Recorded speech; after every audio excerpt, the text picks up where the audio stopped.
Dia adalah seorang dokter yang baik dan sangat ramah. Di mata pasiennya, dia adalah orang yang bersimpati dengan kesehatan dari pasiennya itu. Tetapi ada satu hal yang tidak diketahui oleh pasiennya itu, dia hanya berpura-pura baik, tetapi di balik itu dia menginginkan harta dari pasiennya yang telah dia bunuh.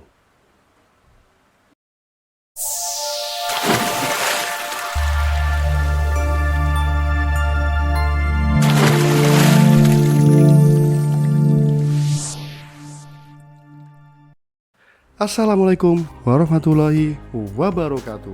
Hai guys, welcome back to my channel Indra Dana, channel yang membahas kisah masa lalu dan peristiwa di masa lalu. Hari ini kita akan membahas sebuah cerita yang sangat bagus ya, yang terjadi di Amerika Serikat. Seorang medis yang dengan jabatannya dia sebagai dokter, tapi dia menyalahi jabatannya, yaitu untuk mengeruk harta dari pasiennya.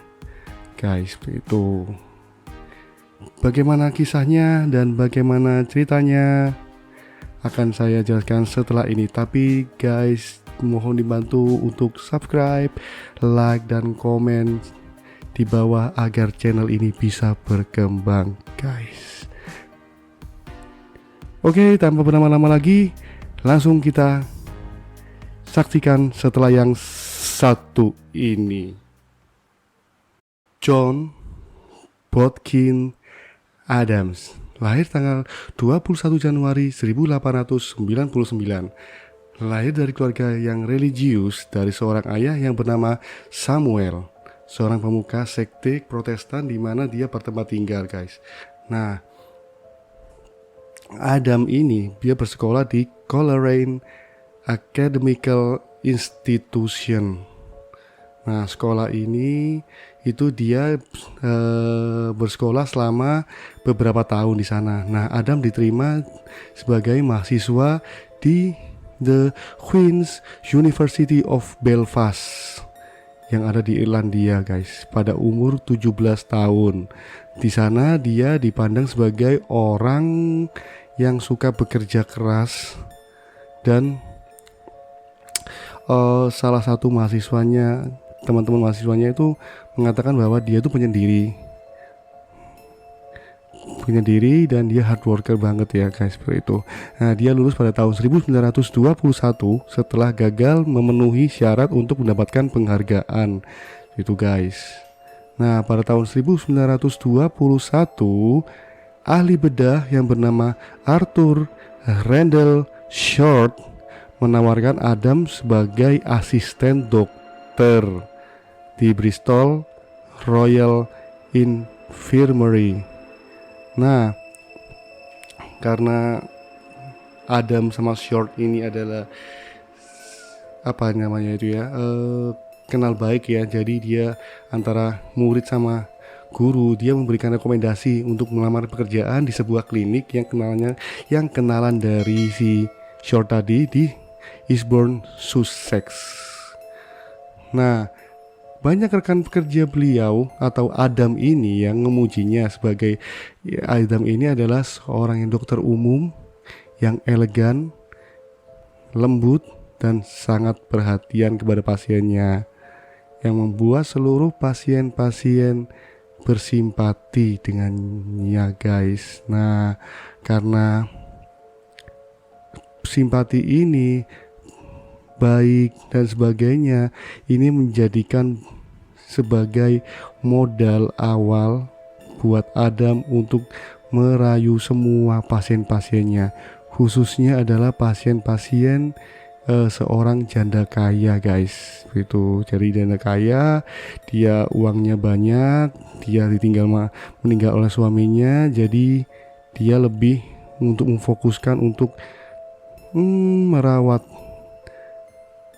pasiennya hingga meninggal, guys. Itu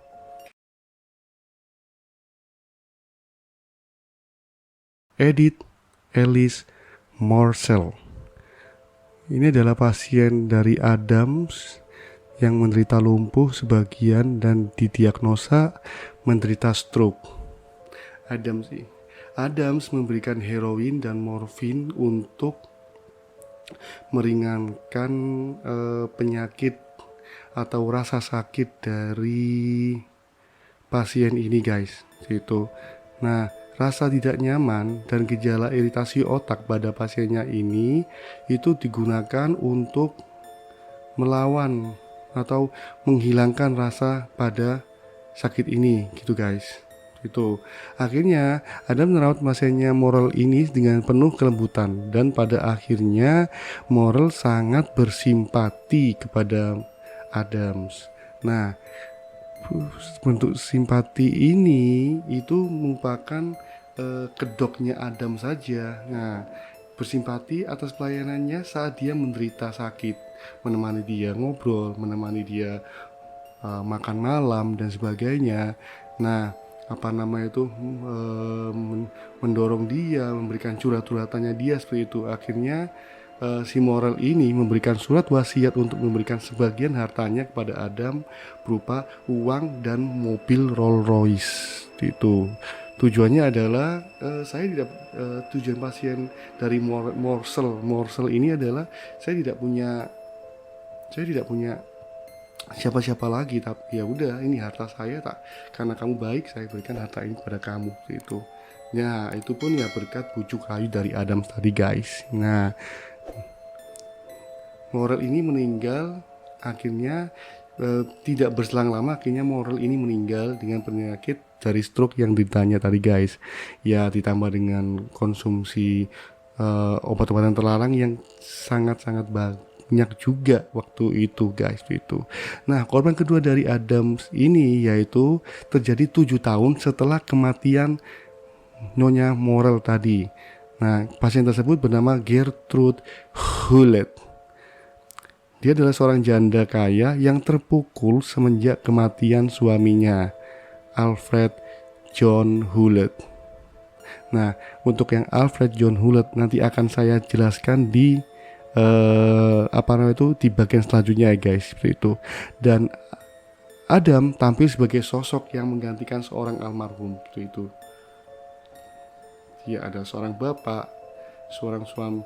Dia memang menempatkannya itu sebagai seorang suami yang sama seperti seorang suaminya Hewlett tadi, Gertrude Hewlett tadi, ya, guys.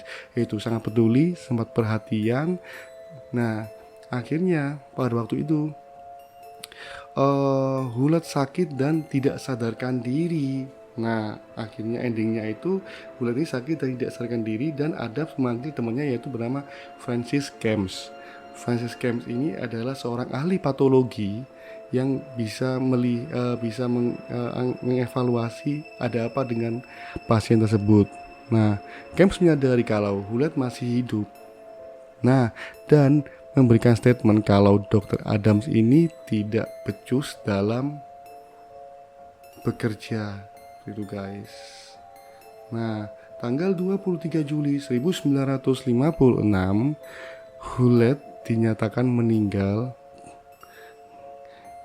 Ya, meninggalnya ya memang mendiagnosa, dan Adam sendiri mendiagnosa kematian dari Hewlett ini akibat dari pendarahan otak.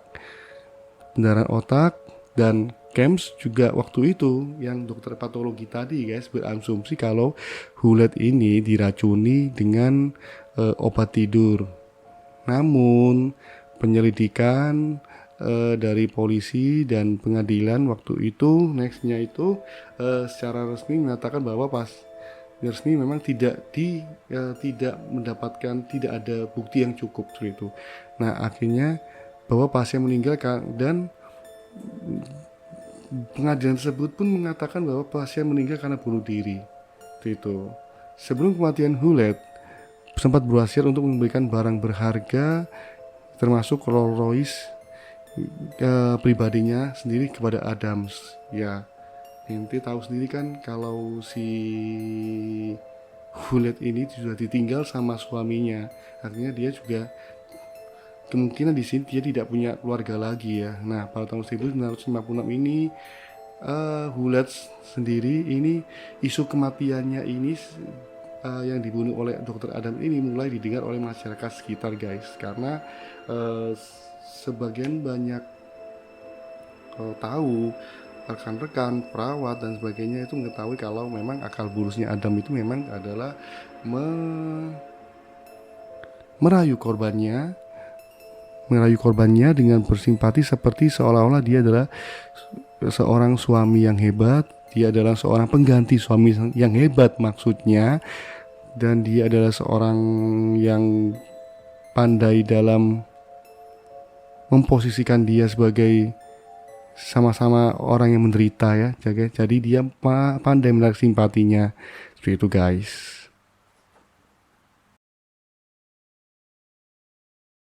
Pada bulan Agustus, Adams merawat pasien yang bernama Agnes Pike. Nah, Adams ini punya pengacara pribadinya ya guys, seperti itu. Nah, pengacara pribadinya itu sangat kaget dengan jumlah obat yang diberikan. Obatnya itu ya itu bukan obat-obat biasa, obat medis ya guys, seperti obat penenang. Mungkin dia berhubungan dengan morfin tadi ya, yang sebelumnya diberikan ke Nyonya Morsel tadi ya guys, seperti itu. Nah, obat yang penenang yang diberikan pas pasiennya itu, dalam pengacara tersebut dia kaget. Nah, akhirnya dengan kagetnya pengacara ini, akhirnya dia meminta dokter yang lain untuk merawat Nyonya Agnes Pike ini. Nah, akhirnya pihak pengacara ini menunjuk dokter Matthew untuk mengambil alih pengobatan, dan dokter Matthew ini memberhentikan semua pengobatan yang diberikan kepada Nyonya diberikan oleh Adams tadi. Nah, akhirnya alhasil setelah obatnya diberhentikan, akhirnya pasien itu sudah membaik lagi guys, seperti itu. Jadi kan akhirnya kan kelihatan nih tujuannya Adam seperti apa. Next, itu 23 Februari 1950, Adams merawat pasien yang bernama Amy Ware dan meninggal dunia di usia 76 tahun. Nah, dan gilanya lagi, Adams ini melarang pasien menemui kerabatnya pada waktu sebelum meninggal. Harusnya kan sebelum meninggal itu kan harus nemui pasiennya kan. Nah, ini tidak dibolehin untuk ketemu guys. Tujuannya adalah satu, gimana caranya Adams ini merawat pasiennya hingga dari sembuh atau sampai meninggal, itu sampai pemakamannya, itu akan bagaimana caranya Adam sendiri yang akan menyelesaikan semuanya guys. Itu akhirnya ya dia berhasil, itu akhirnya dia mendapatkan 1.000 pounds setelah si Amy Ware tadi meninggal guys. Itu next, 28 Desember 1950, pasiennya Adam lagi yang bernama Annabel Kilgour. Nah, Annabel ini meninggal di usia 89 tahun. Dia didiagnosa menderita stroke dan dia dirawat oleh Adam selama 5 bulan. Dan Adam ini memberikan memberikan obat penenang kepada pasiennya guys. Itu tujuannya agar rasa sakit pada stroke-nya ini kan tidak terlalu sakit ya guys. Dan perawat yang memberikan obat penenang tadi sempat melaporkan ini waktu setelah terbukti ini kan, setelah di pengadilan tadi kan ini akan dilaporkan ke perawat tadi di pengadilan yang bersalah tadi guys, seperti itu. Nah, akhirnya Nyonya Kilgour sendiri dengan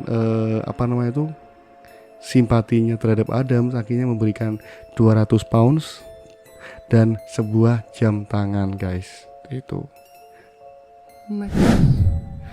tanggal 11 Mei 1952,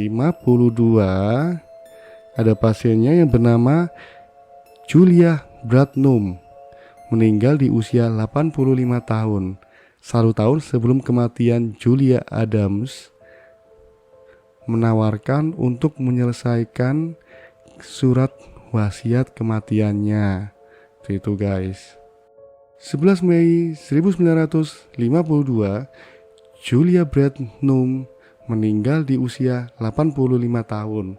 1 tahun sebelum kematian itu Julia, 1 tahun sebelum kematian Julia, Adams menawarkan nih, tante, ses,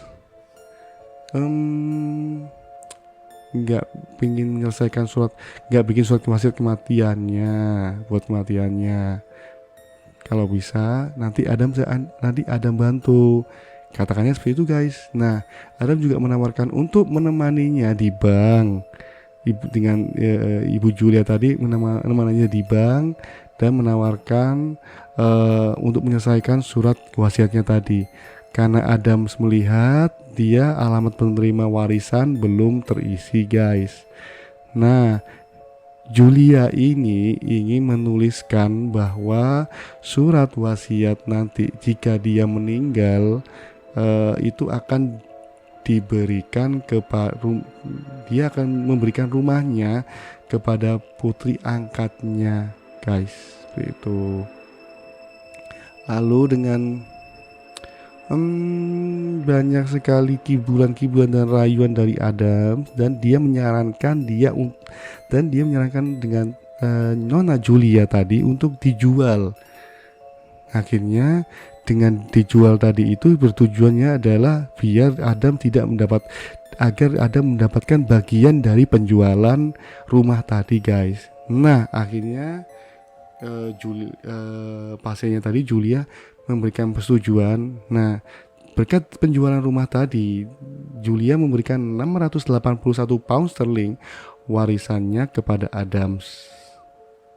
Tuh guys. Dan kasus ini juga ada yang dugaan yang mencuat 1 hari sebelum Adams memberikan suntikan kepada si Julia ini. Sebenarnya Julia ini sebenarnya itu masih dalam keadaan yang tidak ada masalah sebenarnya guys. Tapi setelah memberikan suntikan kepada Julia merasakan tidak enak badan. Nah, lalu Adams memberikan obat suntikan lagi. Tujuannya yaitu biar dia ngomong ke ibu Julia tadi, ya pasiennya Julia tadi, ini akan menyembuhkan, memberikan biar badannya itu ringan atau mungkin sehat lagi tuh. Tetapi apa yang dikatakan ternyata beda dengan yang terjadi guys, itu. Dan akhirnya pada tanggal 21 Desember 1956 Julia menyatakan meninggal. Nah, waktu itu sempat di persidangan itu setelah waktu di penyelidikan persidangan, makam Julia dibongkar untuk kasus penyelidikan dari Adams. Dan Adam menyebutkan di sertifikat kematian bahwa Julia ini meninggal karena pendarahan otak guys. Tetapi Francis Kemp yang tadi ya, sudah tahu ya guys ya, Francis Kemp ini adalah ahli patologi, memeriksa otaknya, dan kemudian dia mengatakan bahwa ini sebenarnya bukan masalah otak sih, tapi kasus yang lain gitu. Tetapi tetap tidak ada bukti yang menyudutkan kepada Adam bahwa dia bersalah guys. Next.